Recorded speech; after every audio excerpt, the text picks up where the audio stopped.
Have you ever found yourself stuck in the same old surface-level conversations where no one really connects and everything just feels bland? You know the type. How are you? Good, you? And that's the end of it. It's like we're all playing a part, saying the same words over and over, but never truly engaging with each other. Well, guess what? It's time to break free from that rut. If you're tired of meaningless small talk and want to know how to actually connect with people, this video is for you.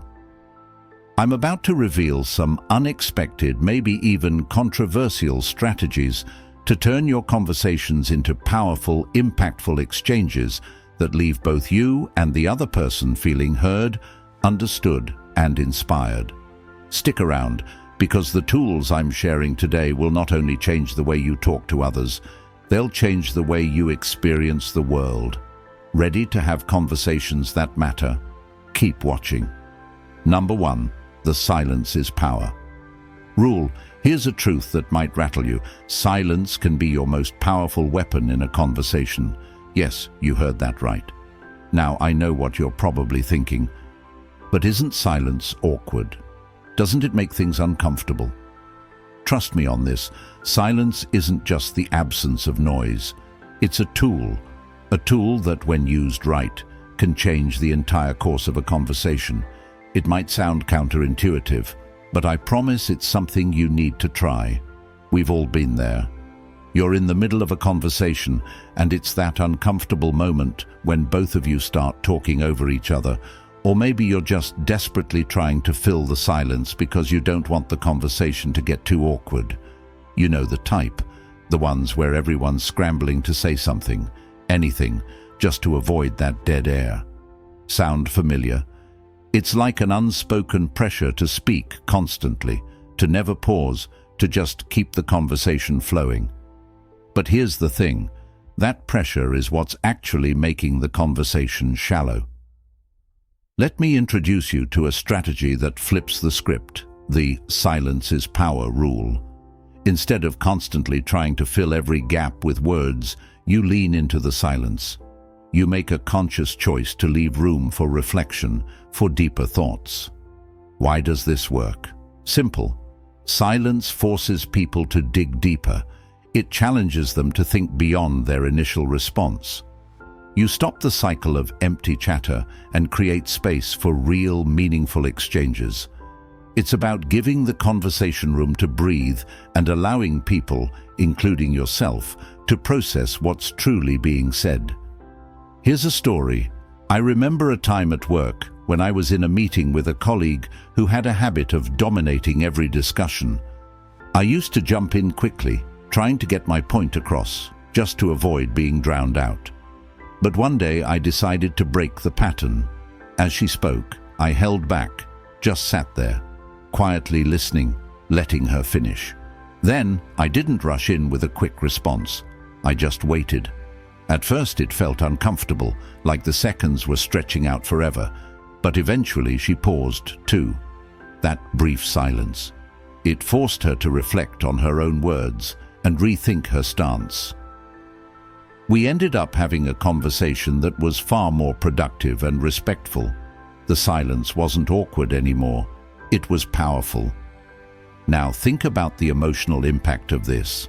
By letting silence take up space, you're taking back control. You're not jumping to fill gaps out of fear or insecurity. You're saying, I'm okay with this pause, and so are you. It's about reclaiming your peace.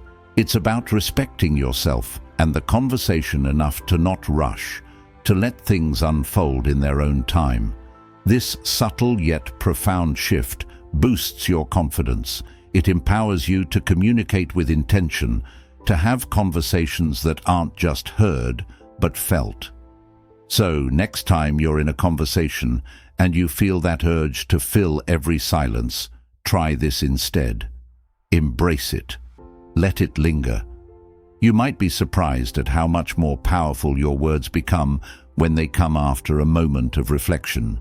The silence becomes your strength, your tool for deeper connection, your space, your peace, your dignity.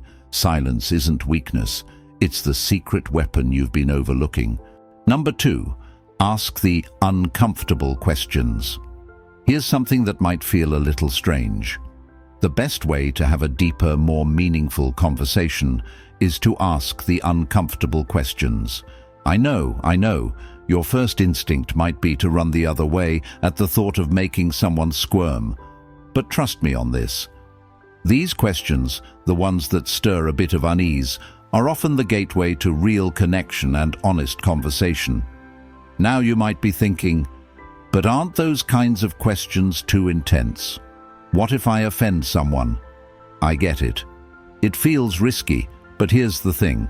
If you don't ask these questions, you'll never get to the raw truth. We've all been there. You're in a conversation, and everything feels a little surface level. You know the type, "How's the weather?" or "What did you do this weekend?" The usual polite stuff. While there's nothing wrong with small talk in its place, it leaves you feeling empty, right? It's the kind of conversation that doesn't actually tell you anything about the person in front of you. We all crave depth, something real, yet we tend to shy away from the deeper stuff because it's uncomfortable, and we'd rather not rock the boat.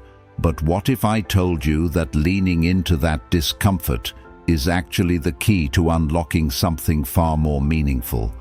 The strategy I'm talking about is asking the uncomfortable questions. Yes, the ones that make you pause and think twice before you speak. These are the questions about failure, regrets, fears. Questions that make people stop, reflect, and actually feel. But why does this work? It's simple. People rarely have the opportunity to dig that deep. When we're always talking about surface-level topics, we don't get to the things that truly matter. But when you throw out a question like, "What's something you've failed at that taught you the most?" Or, "What's a fear you've never told anyone?" Suddenly the conversation takes a turn. It forces both of you to confront emotions, experiences, and thoughts you usually keep hidden. And guess what? People want to talk about these things, even if they don't show it at first. I'll give you a real example.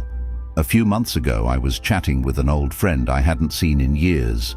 We had all the usual catch-up stuff, but it wasn't until I asked, "What's been the hardest part of your life in the last few years?"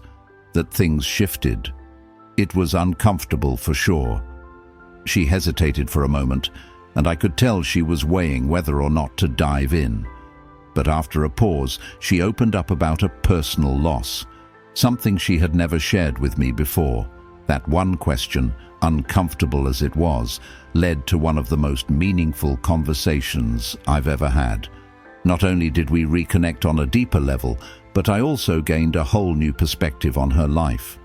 Now, I'm not saying you should ask tough questions to be confrontational or to stir up drama. That's not the point. This is about creating a space for real conversations. It's about breaking free from the monotony of small talk and showing people you care enough to ask the tough stuff. And yes, it's going to feel a little weird at first. You'll probably worry about pushing too hard or making things awkward. But here's the thing. This discomfort is exactly where growth happens. It's where relationships evolve, where you understand each other more deeply, and where true connection is built. This isn't just about getting answers. It's about reclaiming your ability to have real, honest exchanges. It's about showing up in a way that respects the other person's depth, even if it makes them uncomfortable. So, next time you're in a conversation, don't settle for the easy, "How's it going?" Instead, lean in and ask something that matters. Ask the uncomfortable questions. Your conversations will be richer, your connections stronger, and you'll walk away feeling like you've actually seen each other. Your space, your peace, your dignity. That's what asking the uncomfortable questions can give you. Number 3, the vulnerability. Flip. Here's something that might challenge how you think about conversations. Vulnerability can actually be your secret weapon. It's true. The more open and honest you are about your own struggles, fears, or mistakes, the more powerful your connections become. Now, I know what you're thinking, but being vulnerable makes me weak, right? Not at all. In fact, vulnerability is one of the strongest things you can do in a conversation. Let me explain why. We've all been there. You're having a conversation with someone and it feels a bit forced. The usual small talk, the surface level chatter, the "I'm fine, how about you?" that just leaves you feeling empty. You know the type.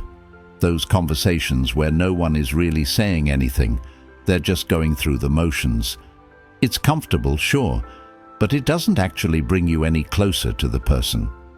You might walk away from it thinking, well, that was fine, but not meaningful.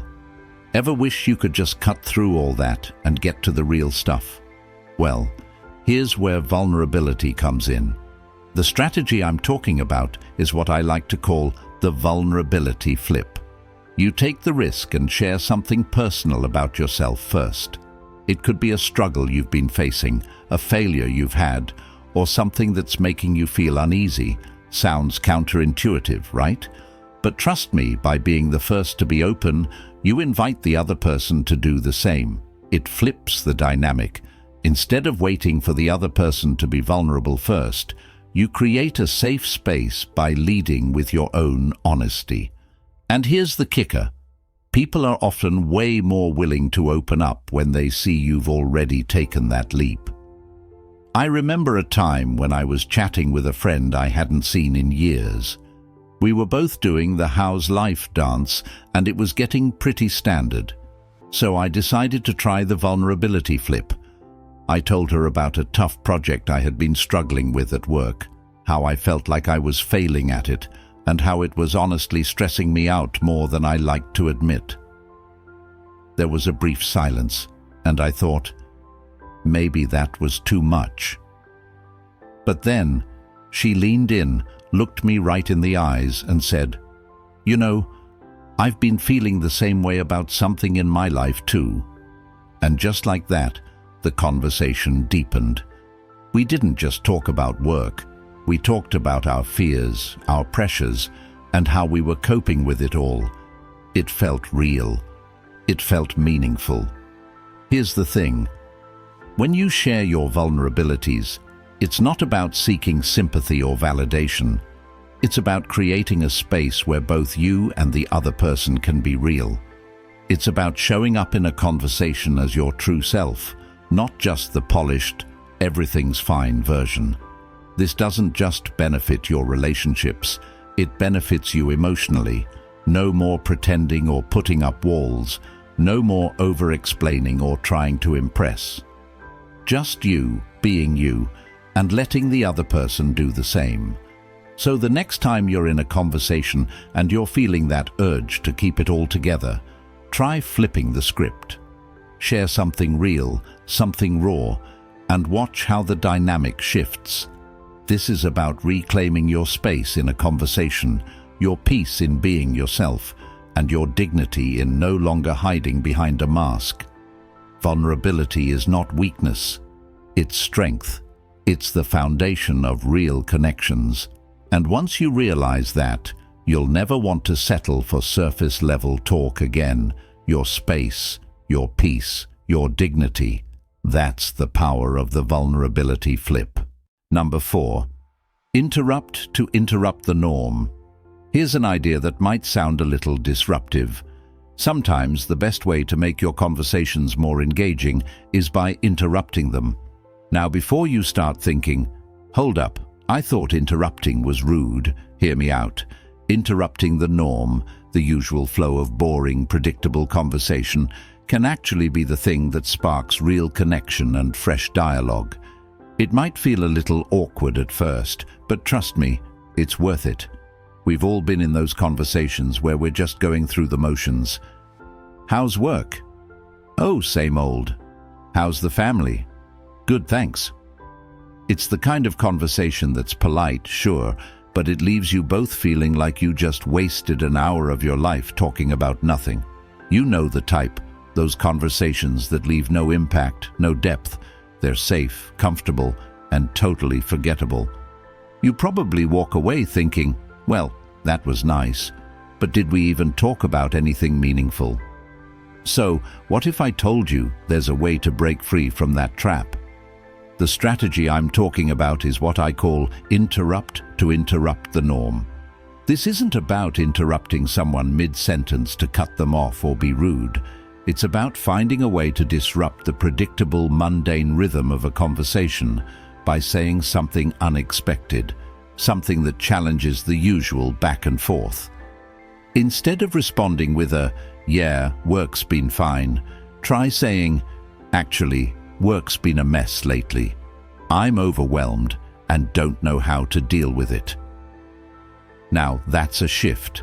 That's a real moment. And when you create those moments, you invite the other person to do the same.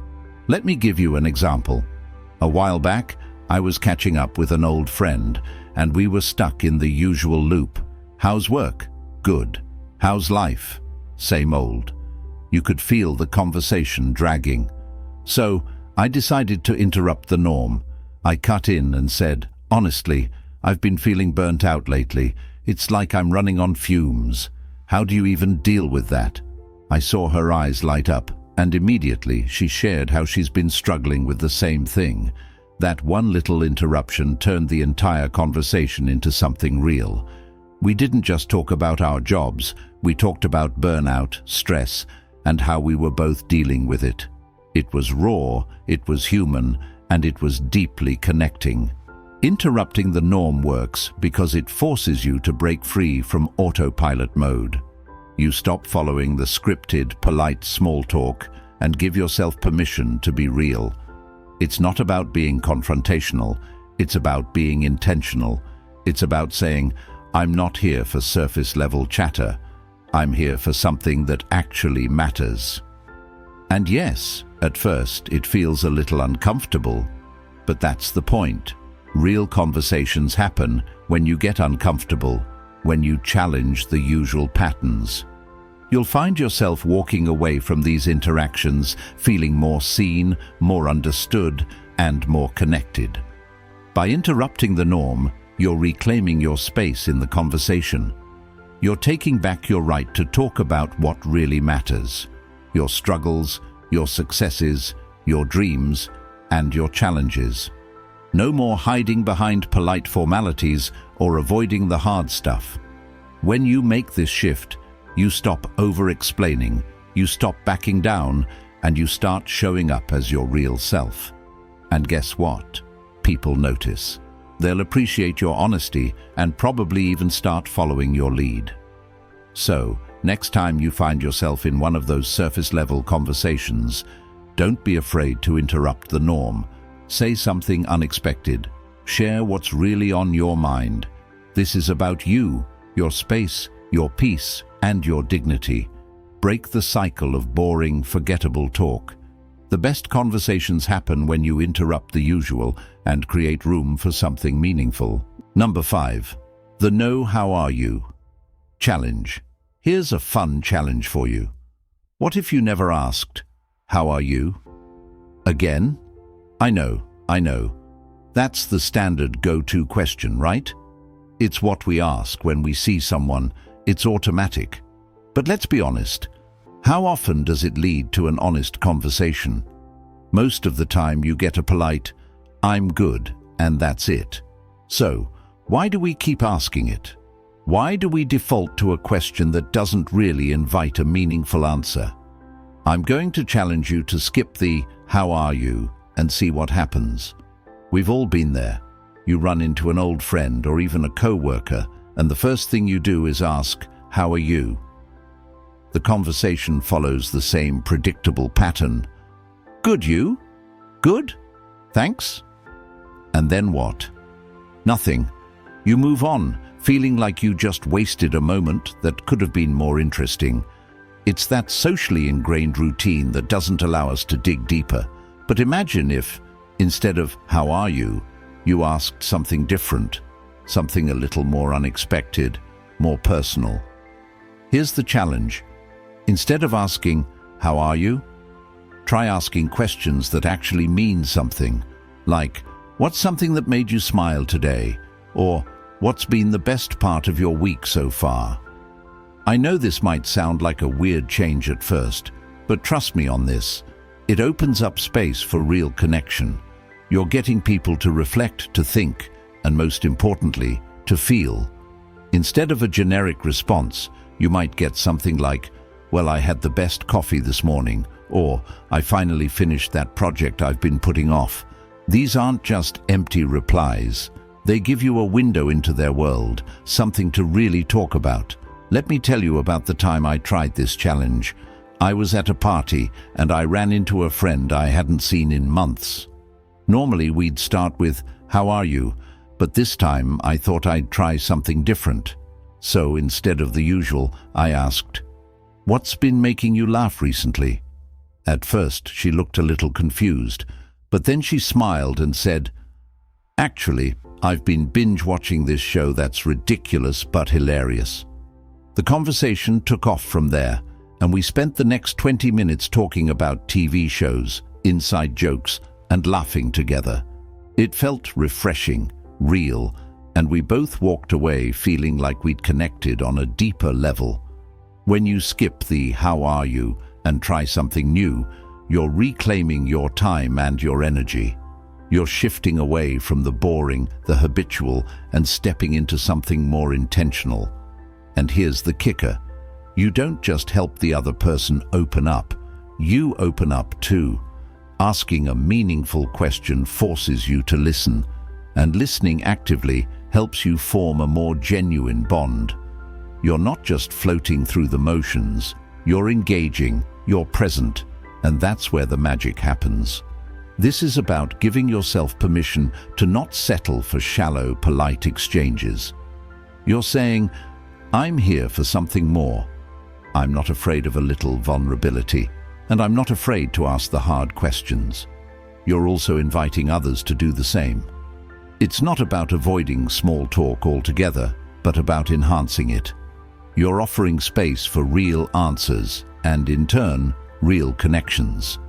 Imagine the difference it would make in your day-to-day interactions if you just stopped asking, "How are you?" and started asking questions that really matter. So, here's your takeaway. Next time you're about to ask, "How are you?" resist the urge. Try something different. Ask questions that make people pause, reflect, and feel. Your conversations will be more meaningful, your connections stronger, and honestly, you'll probably be amazed at how much more you learn about the people around you. It's time to stop going through the motions. Step up and engage. This is your space, your peace, and your dignity. Take it back, one real question at a time. Thank you so much for watching. I truly hope this video gave you some fresh perspectives and actionable ideas on how to have more meaningful conversations. If you found this helpful, don't forget to hit that like button. It really helps out the channel. And if you want more content on building deeper connections and improving your communication skills, make sure to subscribe. Also, share this video with someone who could benefit from these tips. Let's spread the power of real conversations. I'd love to hear your thoughts. Drop a comment below and let me know about any experiences you've had with meaningful conversations, or maybe a challenge you've faced in making them happen. Let's start a conversation here. Remember, every conversation is an opportunity to connect, to grow, and to understand. So, the next time you speak with someone, take that extra step to go deeper. It's worth it. Stay empowered, and I'll see you in the next video.